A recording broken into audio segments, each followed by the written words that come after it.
पीमैक्स coaching के online class में आपका स्वागत है। आज हम लोग साइंस के अगले टॉपिक द्रव्य की भौतिक अवस्थाओं के बारे में पढ़ने वाले हैं स्टूडेंट्स। जैसा कि आपको पता है कि जो द्रव्य होता है वह उसकी तीन भौतिक अवस्थाएं होती हैं।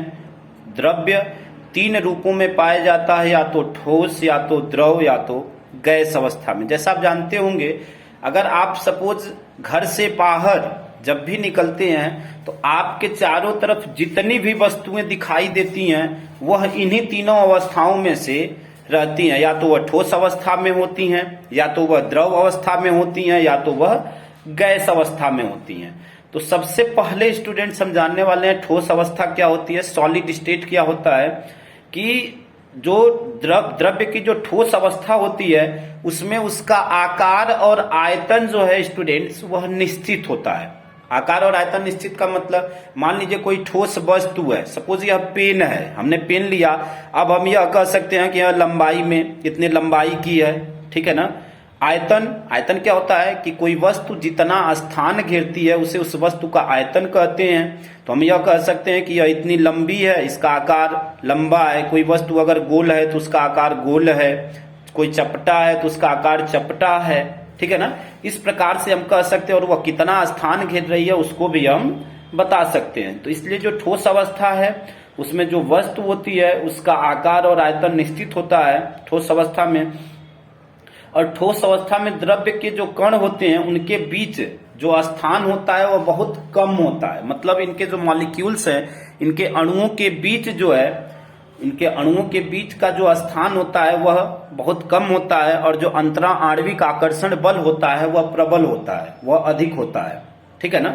इनके बीच जो है जो अंतरा आणविक आकर्षण बल होता है वह अधिक होता है। मतलब जो ठोस के जो मॉलिक्यूल्स होते हैं, प्रत्येक कण एक दूसरे को इस प्रकार से उसको बांधे रखते हैं कि उसका कोई भी मॉलिक्यूल्स उससे टूटकर अलग नहीं हो पाता है। उसका कोई भी मॉलिक्यूल्स, कोई भी अणु उससे टूटकर अलग नहीं हो पाता। इसीलिए जो ठोस के कण हैं, ठीक है ना, जो ठोस अवस्था में जो ठोस के कण हैं वह एक दूसरे को इस प्रकार से बांधे हुए रहते हैं ताकि इसके कोई भी अणु, मान लीजिए जैसे यह पेन है, अब पेन को बनने में बहुत सारे छोटे छोटे टुकड़े मिलकर यह पेन बनी होगी। अब पेन को हम किसी भी दिशा में किसी तरह मोड़ दें, इधर उधर किसी तरह घुमाएं, इसका कोई भी भाग अलग नहीं होने वाला है। क्लियर है ना, इसका कोई भी भाग अलग नहीं। इसी प्रकार ठोस अवस्था में लोहा, लकड़ी, पत्थर, अदर बहुत सारे एग्जाम्पल हैं जिसको आप ले सकते हैं, जिसको हम किसी भी दिशा में मूव करें उसका कोई भी टुकड़ा जो है उससे अलग नहीं होता है। क्लियर है आप सभी को। चलते हैं स्टूडेंट्स नेक्स्ट अवस्था। द्रव्य की जो दूसरी अवस्था है वह है आपकी द्रव अवस्था, यानी लिक्विड स्टेट, ठीक है ना। द्रव अवस्था में क्या होता है कि द्रव अवस्था में आयतन तो निश्चित होता है लेकिन आकार निश्चित नहीं होता है। अब जानिए ऐसा क्यों। अब जो द्रव, मान लीजिए आकार कैसे निश्चित होगा।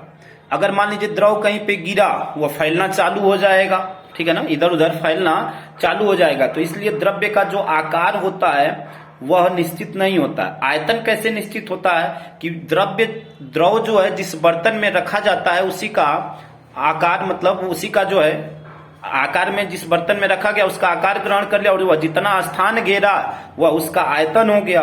तो इसलिए द्रव अवस्था में आयतन तो निश्चित होता है लेकिन उसका आकार निश्चित नहीं होता है, ठीक है।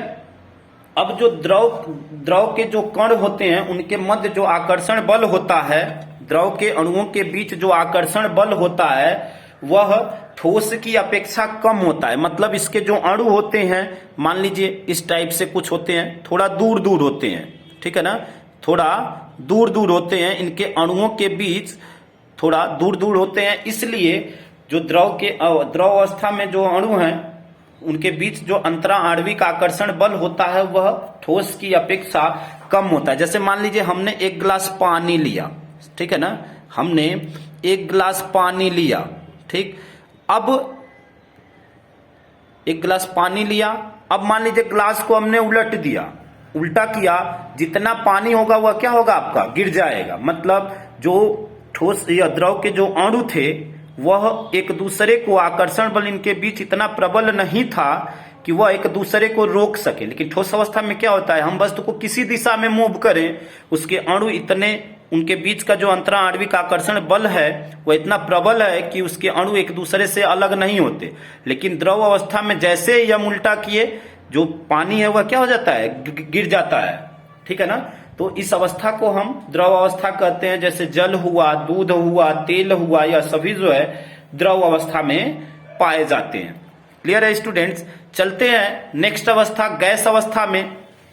तो देखिए गैस अवस्था में क्या होता है आपका, गैस अवस्था में जो गैस के अणु होते हैं, गैस में जो है उसका आयतन तो निश्चित होता है लेकिन उसका आकार निश्चित नहीं। गैस अवस्था में उसका न तो आयतन निश्चित होता है और ना ही आकार निश्चित होता है। क्योंकि अगर गैस मान लीजिए किसी भी एक स्थान पे लीक हुई तो वह पूरे वातावरण में फैल जाती है, ठीक है ना। और उसका आकार भी निश्चित नहीं होता है, वह जिस बर्तन में, जिस सिलेंडर में भरी गई, जिस पात्र में भरी गई, उसी का आकार वह ग्रहण कर लेती है। तो इसलिए गैस अवस्था में न तो उसका आयतन निश्चित होता है और ना ही उसका आकार निश्चित होता है। और जो गैस अवस्था में द्रव्य के जो कण होते हैं, ठीक है ना, वह ठोस और द्रव दोनों की अपेक्षा जो है बहुत अधिक फ्री होते हैं। वह उनके बीच का जो आकर्षण बल होता है वह ना के बराबर होता है, बहुत कम या ना के बराबर होता है। इसलिए जो उसके मॉलिक्यूल्स होते हैं, जो अणु होते हैं, कुछ इस टाइप से इधर उधर मूव करते रहते हैं। इसीलिए जब गैस कहीं पे लीक होती है तो वह चारों दिशाओं में विचरण करती रहती है, चारों दिशाओं में फैलती रहती है। क्लियर है ना आप सभी को।